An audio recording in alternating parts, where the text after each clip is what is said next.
Hello friends, good evening. अक्सर gardening करने वाले लोग पेड़ पौधों के बारे में अपने टिप्स साझा करते हुए दूसरों को कोकोपीट इस्तेमाल करने की सलाह देते हैं।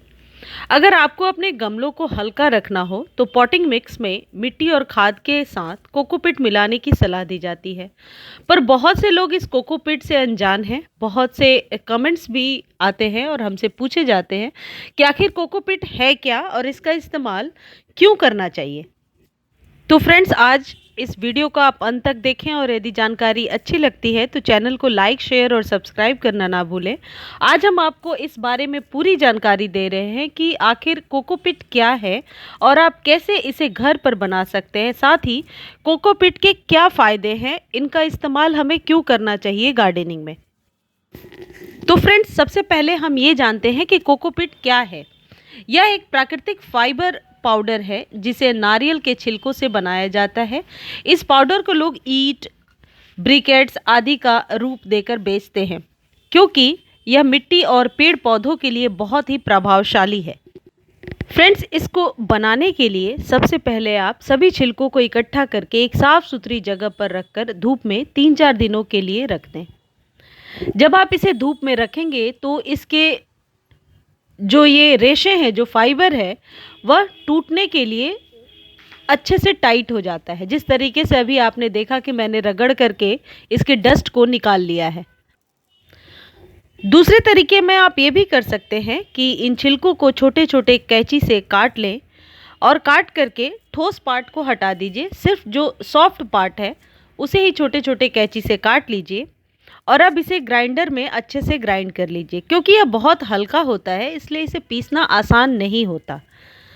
वैसे नारियल के छिलकों को पूरी तरह से पीसना संभव नहीं है, इसमें कुछ फाइबर बच ही जाते हैं। इसलिए आप पाउडर को अलग छान लें और फाइबर को अलग कर दें। जो बचा हुआ फाइबर है मैं आपको बताऊंगी कि उसके लिए आप क्या यूज़ करेंगे और कैसे यूज़ करेंगे। फ्रेंड्स, यदि आप इनके छिलकों को धूप में अच्छे से सुखा देते हैं तो जिस तरीके से मैं ये डस्ट निकाल रही हूँ, इस प्रोसेस से भी आप डस्ट निकाल सकते हैं और अपने किसी छोटे गमले में मिला सकते हैं। इसके पीसेस को छोटे छोटे टुकड़े में करके और वर्मी कंपोस्ट और मिट्टी के साथ यदि आप 30-40 दिनों तक करके रख दीजिए, ऐसे ही 30-40 दिनों के बाद इसे अच्छे से धो करके और धूप में सुखा लीजिए। उसके बाद पीस लीजिए तो ये बहुत ही आसानी से पिस जाता है। ये थोड़ा लंबा प्रोसेस है लेकिन ऐसा आप कर सकते हैं यदि आपके पास ज़्यादा नारियल के छिलके हैं और आप बहुत सारा बना करके रखना चाहते हैं। जब हम इसे मिट्टी और वर्मी कंपोस्ट के साथ पानी मिला करके 30-40 दिनों तक अलग रख देते हैं, फिर बाद में इसे वॉश करके जब ग्राइंड करते हैं तो ये बहुत ही आसानी से ग्राइंड हो जाता है। आप इसके इंस्टेंट यूज़ के लिए छोटे छोटे कट करके मिक्सर ग्राइंडर में चला करके फिर आप आसानी से तुरंत यूज़ कर सकते हैं। मिक्सर से जो भी पाउडर निकलता है उसे 2-3 घंटे तक आप पानी में डुबो करके रख दें। जब यह पाउडर अच्छे से पानी सोख ले तो आप इसे निचोड़ लें, इसमें एक्स्ट्रा पानी बाहर आ जाएगा। आपका कोकोपीट तैयार है। अब आप इसे स्टोर करके रख सकते हैं। अगर आपके पास मिक्सर ग्राइंडर ना हो तो आप हाथ से छिलकों के 2 टुकड़े करके रगड़ लें, जिस तरीके से अभी आप देख रहे हो मैं कर रही हूँ। इससे जो ड्राई पार्ट के पार्टिकल्स होंगे, जो डस्ट होंगे, वो नीचे की तरफ गिर जाएंगे। इस दौरान बचे हुए फाइबर को भी आप गमलों में मल्चिंग के लिए इस्तेमाल कर सकते हैं। इससे पानी काफ़ी देर तक पेड़ों में रहता है। अगर आप बाज़ार से कोकोपीट ला रहे हैं या फिर ऑनलाइन कोकोपीट मंगवा रहे हैं तो आप इसे सीधा पॉटिंग मिक्स में नहीं मिला सकते हैं। सबसे पहले आपको इसे पानी में 2-3 घंटे भिगोना होगा ताकि यह पानी सोख ले और फिर आप इसे निचोड़कर अपने पॉटिंग मिक्स में मिला सकते हैं। यदि हम कोकोपीट की विशेषताओं पर गौर करें तो हमें पता होगा कि सबसे पहले तो कोकोपीट को मिट्टी में मिलाने से मिट्टी एकदम हल्की हो जाती है, जिससे पेड़ों की जड़ों को विकसित होने के लिए आसानी से जगह मिलता है। कोकोपीट को आप एक बार बनाने के बाद साल भर से भी ज़्यादा समय के लिए इस्तेमाल कर सकते हैं। कोकोपीट में नाइट्रोजन, फास्फोरस, जिंक और मैग्नीशियम जैसे मिनरल्स होते हैं जो मिट्टी की उर्वरक क्षमता को बढ़ाते हैं। कोकोपीट के गुण ऐसे हैं कि इसमें बैक्टीरिया और फंगस आदि नहीं लगते हैं और यह मिट्टी में भी इन्हें पनपने नहीं देता। कोकोपीट में पानी को सोख कर रखने की क्षमता अधिक होती है और इस कारण से कम पानी में भी आप ज़्यादा उत्पादन ले सकते हैं। अब सवाल उठता है कि आप कोकोपीट कैसे बना सकते हैं। तो ये आपको पता हो गया कि घर पर आप कोकोपीट कैसे बना सकते हैं। नारियल सभी के घरों में आते हैं, नहीं तो आप किसी भी रेडी वाले से लेकर के इस कोकोपीट को बहुत ही आसानी से घर पर बना सकते हैं।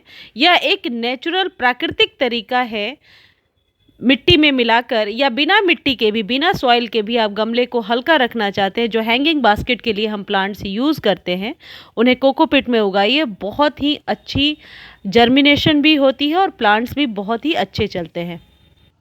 फ्रेंड्स, ये जो कोकोपीट है ये 100% प्राकृतिक माध्यम है पेड़ पौधों को उगाने के लिए।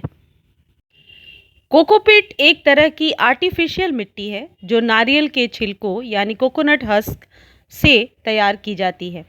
इतना ही नहीं, इसे मिट्टी के साथ मिलाकर भी लगाया जा सकता है। कुछ लोग बाजार से कोकोपीट खरीदते हैं, हालांकि यह महंगा नहीं होता, लेकिन आप इसे घर पर बहुत ही आसानी से बना सकते हैं।